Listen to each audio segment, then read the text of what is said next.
benar, embassy track itu lebih susah jika dibandingkan dengan university track. Mari kita bahas. Sebenarnya baik embassy track atau university track itu sama-sama susahnya ya. Cuma kayak urutan atau tahapnya aja yang berbeda. Ini aku jelaskan secara mungkin kayak secara gampangnya gitu ya. Jadi kan, untuk GKS ini sendiri, kuota untuk penerima beasiswa itu kan dibagi dalam setiap negara. Jadi baik itu embassy track maupun university track, itu nanti pada akhirnya tetap berpatokan pada masing-masing kuota yang diberikan pada negara tersebut. Nah, bedanya itu di sini teman-teman. Jadi untuk embassy track itu kuota negara sudah disesuaikan sejak awal screening. Jadi sejak first round embassy track itu kuota yang lolos itu sudah disesuaikan langsung dengan kuota negara. Sedangkan untuk university track, penyesuaian kuota masing-masing negara ini disesuaikan pada tahap akhir, yaitu pada seleksi second round oleh NIIED. Embassy track itu yang menentukan kuota negara itu sudah ditentukan sejak tahap first round seleksi embassy yang dilakukan oleh embassy. Sedangkan untuk yang university track ini kuota negara disesuaikan pada tahap kedua, second round, oleh NIIED. Jadi bedanya itu cuma di situ, teman-teman. Jadi kalau misalnya mungkin bisa aku gambarkan gitu, kayak kerucut gitu. Untuk embassy track ini tahap penentuan kuota negara itu sudah dari awal.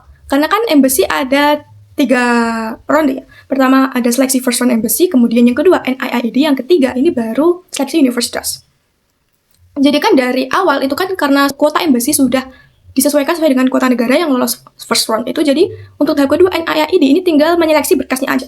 Jadi kemungkinan besar di tahap kedua ini kayak ya mungkin bisa dibilang seleksinya itu lebih mudah dibandingkan yang seleksi first round sama third round embassy track ini.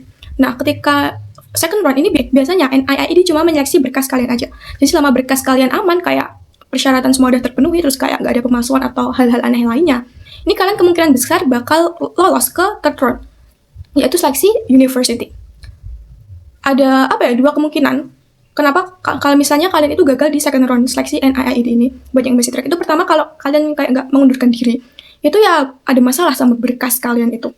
Nah, selanjutnya kayak di third round embassy track yang seleksi university ini, yang seleksi dari universitas ini, selama ada setidaknya satu universitas yang mau menerima kalian, itu kalian bisa dibilang aman gitu. Karena kuota negara kalian udah kebagian kuota negara, udah masuk dalam seleksi kuota negara itu.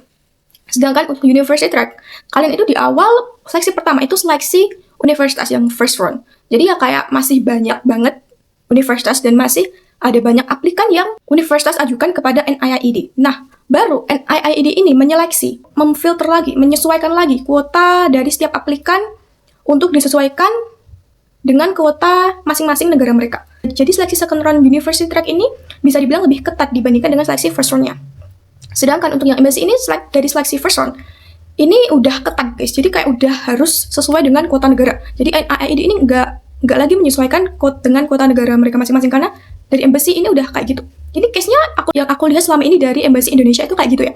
Tapi aku nggak tahu apakah di embassy negara lain itu juga sama kayak Indonesia yang dari awal itu embassy sudah menyesuaikan dengan kuota negara masing-masing. Jadi ini aku ngomong sebagai aplikan dari Indonesia itu kayak gini, yang seleksi embassy itu di first round itu selalu menyesuaikan dengan kuota Indonesia untuk GKS ini. Nah, baru yang seleksi kedua ini agak longgar di embassy track untuk Indonesia menurut aku ya. Selama dokumen kalian aman ya, kemungkinan besar kalian bakal lolos. Terus kemudian untuk yang third round, yang seleksi universitas ini, kalian tinggal berharap aja setidaknya ada satu universitas yang mau menerima kalian gitu. Karena kalau enggak ya kalian pasti gagal. Jadi mungkin karena alasan itu, kenapa orang-orang banyak yang bilang kalau seleksi embassy ini lebih susah dibandingkan yang university track.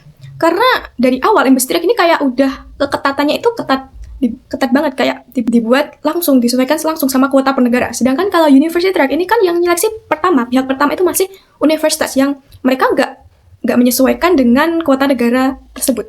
Jadi kayak mereka meloloskan aplikan yang menurut mereka layak buat belajar di sana. Nah, baru di second round, di NIIED-nya ini untuk university track, kalian baru disesuaikan dengan kuota masing-masing negara kalian. Jadi keketatannya itu embassy track itu udah dari awal. Sedangkan untuk university track ini keketatannya itu lebih ketat di akhir dibandingkan yang first round university track.